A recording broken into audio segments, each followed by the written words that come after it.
This video is about the jam trap transition press. It includes full details with diagrams.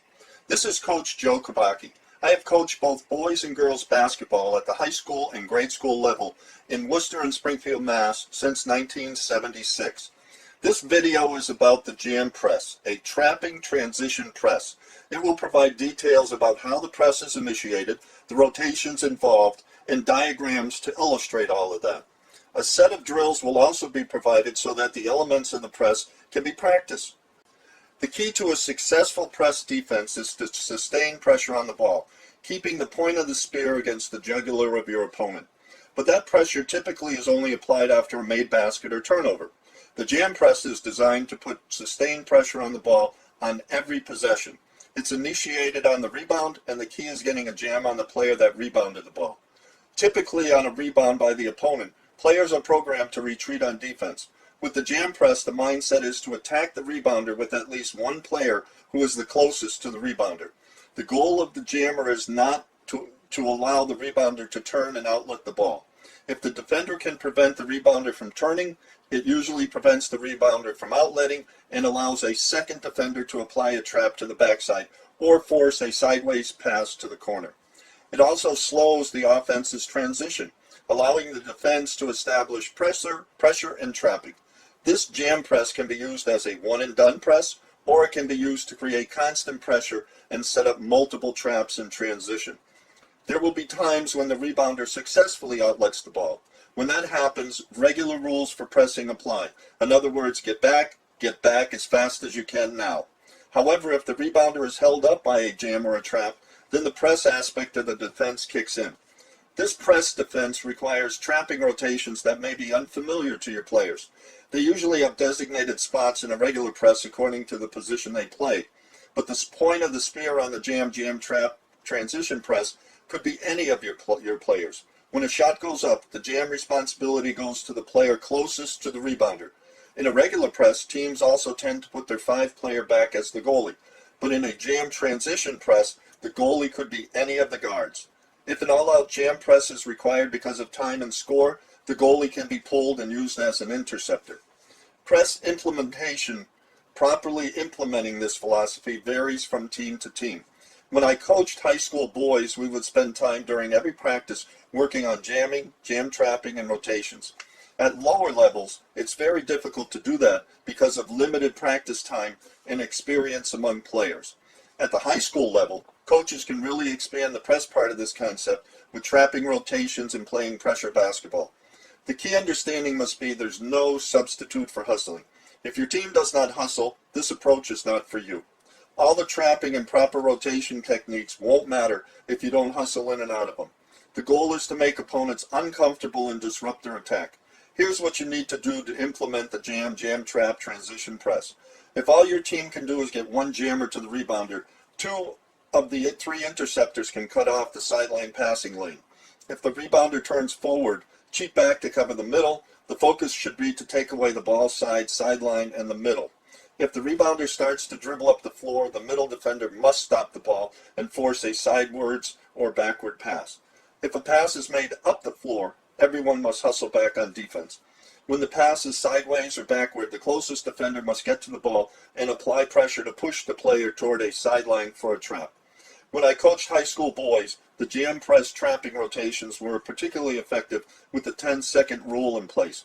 If a jam trap occurs on the rebounder and the rebounder hasn't turned or made an outlet pass, one interceptor cheats the ball sideline while the other tries to anticipate a pass to the middle. If a rebounder turns, the ball advancement must be stopped and a pass forced sideways or backward.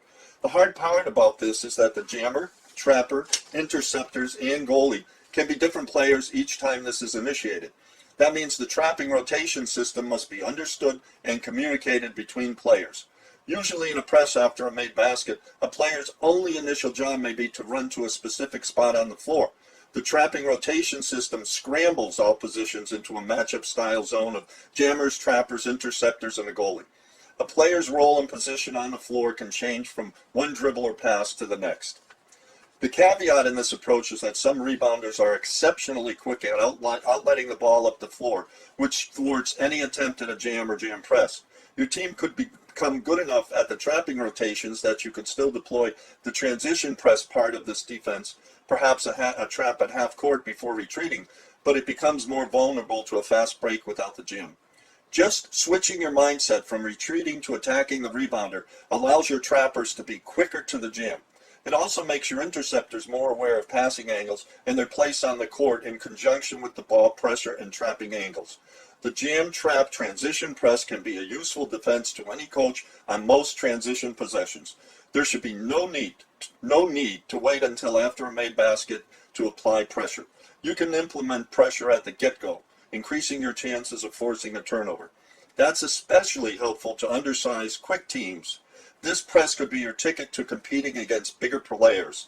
You can catch them at their most vulnerable, forcing them to dribble or pass out of pressure against faster players. If you count on defensive rebounds against a bigger team, it usually doesn't work out. No coach likes to see 3, 4, or 5 consecutive offensive rebounds against their players. It's extremely disheartening. With the jam trap transition press, you develop an aggressive, competitive mindset. That can make all the difference in the world. The jam trap transition press, diagram 1. 05 rebounds the ball. X4 and X5 jam trap him. X3 and X2 set up in ball side, sideline, and middle passing lanes. X1 is the goalie. It gives a 2-2-1 defensive look, 2 trappers, 2 interceptors, and 1 goalie. X1 self-identifies loudly as the goalie so that there is no confusion between interceptors and the goalie, which could lead to an easy basket. Also, defenders to the ball must communicate loudly who is going to the ball by yelling out ball, ball, ball, so that the interceptors know the passing lanes they have to play. Jam trap transition press, diagram number 2. 05 passes to offensive player 4 in the corner. X3 pressures 04 on the catch. X5 takes the middle passing lane, and X2 takes the ball side sideline passing lane. X1 is the goalie. It looks like a 1-2-1-1 defensive look. There's 1 ball defender, 3 interceptors, and 1 goalie. Jam trap transition press, diagram number 3. 04 passes back to 05. X5 pressures 05 with the ball. X3 and X4 play sideline pass lanes.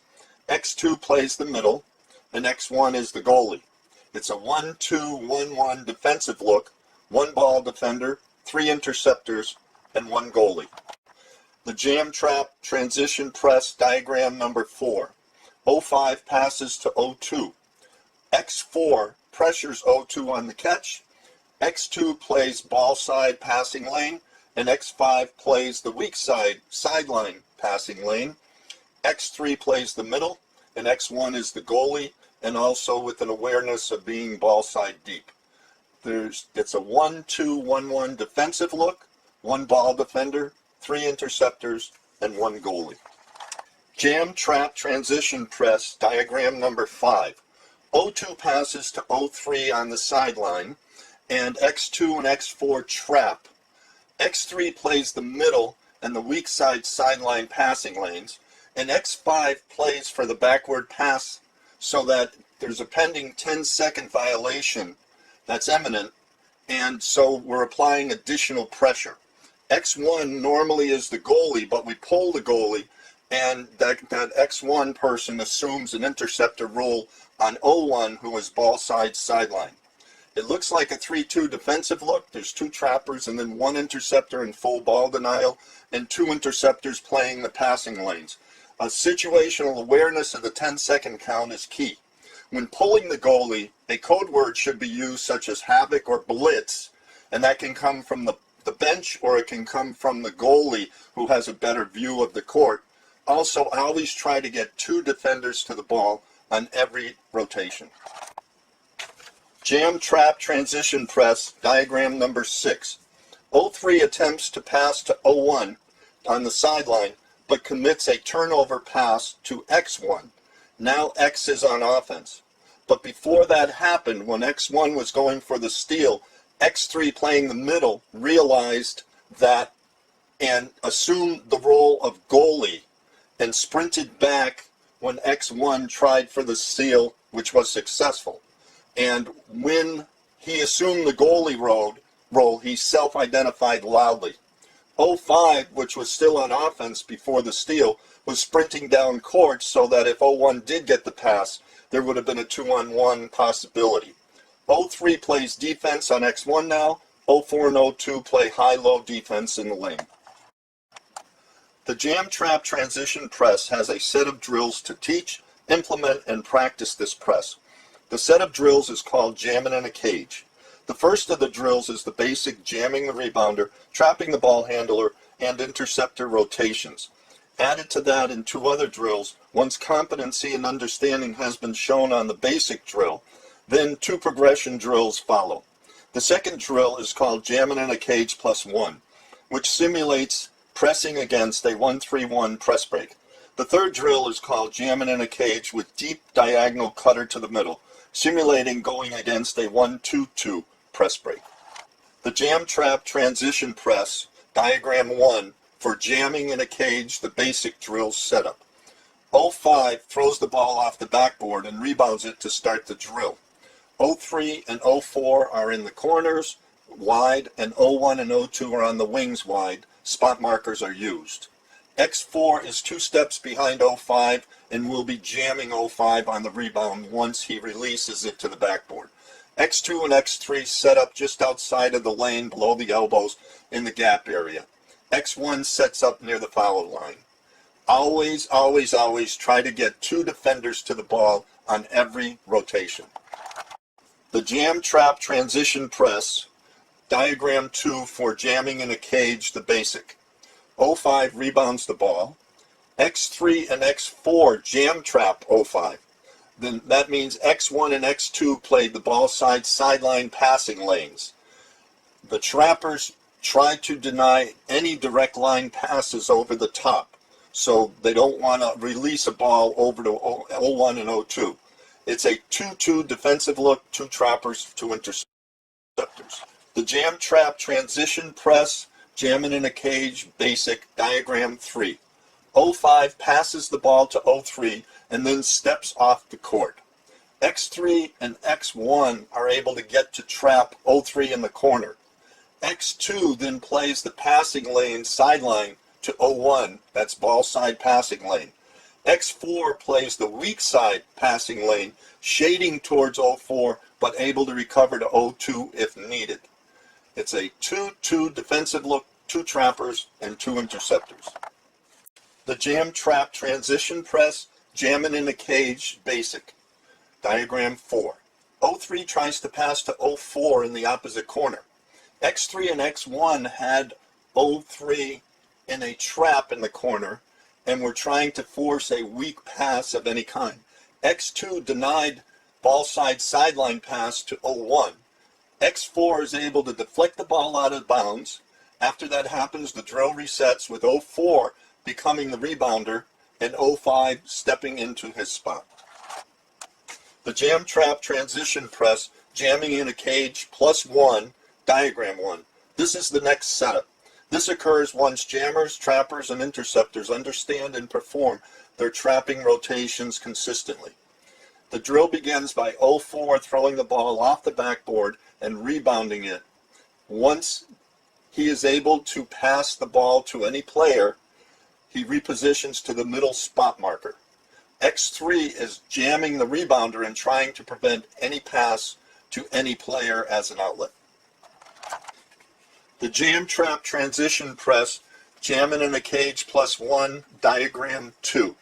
04 rebounds the ball and passes it to 03 in the corner, and then 04 repositions himself to the middle spot marker. X1 closes out on 03 on the catch. X2 gets in on 01 and the 04 passing lane, and X3 gets into the 04 and 05 passing lane, denying the middle pass is the priority. X4 plays the passing lane of the deep diagonal 02.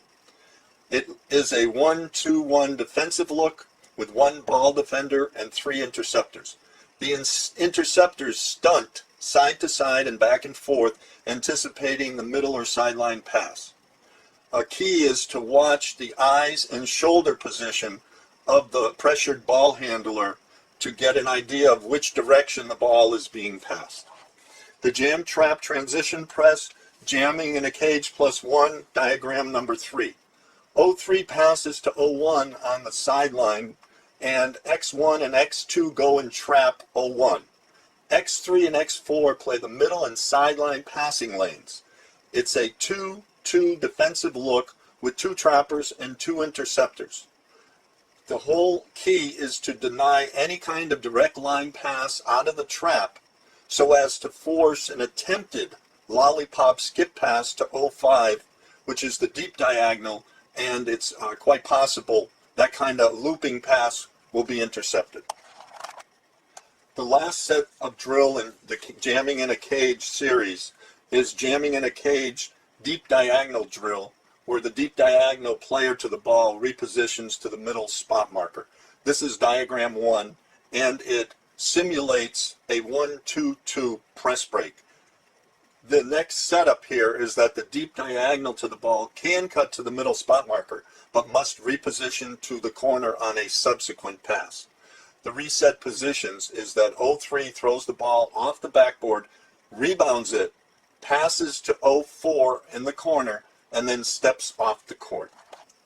The jam trap transition press, jamming in a cage with deep diagonal repositioning, diagram number 2. 04 receives the pass ball in the corner. X3 and X4 immediately trap 04. X1 plays the passing lane, shading 02 towards the ball side sideline.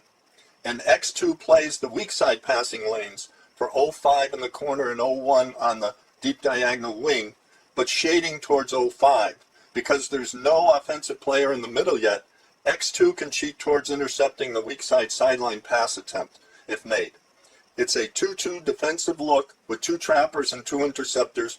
The key is that X3 and X4, the trappers, can't allow a direct line pass out of the trap. The jam trap transition press, jamming in a cage with deep diagonal repositioning, diagram number 3. 04 is the ball handler in the corner. He's being trapped by X3 and X4. 01 is the deep diagonal to the ball, and 01 cuts to the middle position spot marker. X1 and X2 cheat back towards the middle to deny the middle pass and also try to defend 02 on ball side sideline, as well as 05 on the weak side sideline. And it's a 2-2 defensive look with 2 trappers and 2 interceptors. The jam trap transition press, jamming in a cage with deep diagonal repositioning, diagram number 4. 04 passes to 02 along the sideline. 01 repositions to the wing spot marker. 05 stays in a deep diagonal position while 02 is not being trapped but yet being pressured by X1. X1 is defending 02, the ball handler. X2 plays the passing lane to 01 on the wing, and X3 plays the middle area, staying aware of 05 cutting the middle. X4 denies the sideline pass to 04. It's a 1-2-1 defensive look, 1 ball defender, 3 interceptors. The jam trap transition press, jamming in a cage with deep diagonal repositioning, diagram number 5. 02 is the ball handler, but he wants to pass the ball to 05, cutting the middle. X1 defends 02. X2 and X3 communicate, and X2 drops to the middle position to defend and deny the middle pass to 05. X3, instead of defending the middle with X2, they communicated, and X3 replaces X2's job to defend the sideline to X1 for that passing lane. X4 denies the sideline pass to 04. It's a 1-3 defensive look, 1 ball defender, 3 interceptors. To wrap this up, there are 4 rules for the jam trap transition press to function well. 1. If a catch is made, pressure must be applied immediately, hopefully with no pivoting allowed. 2. No middle. Push everything to the sideline. 3. No direct line or over the top of the defender passes to be allowed. Only arced passes, hopefully high arc passes with lots of air under them. And 4, hustle, hustle, and hustle some more while the ball is in the air.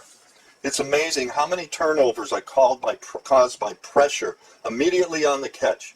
If you get there just as the ball arrives, you many times cause the hot potato effect, and a subsequent turnover follows. So good luck, be safe, and I hope this will be instructive to many of you.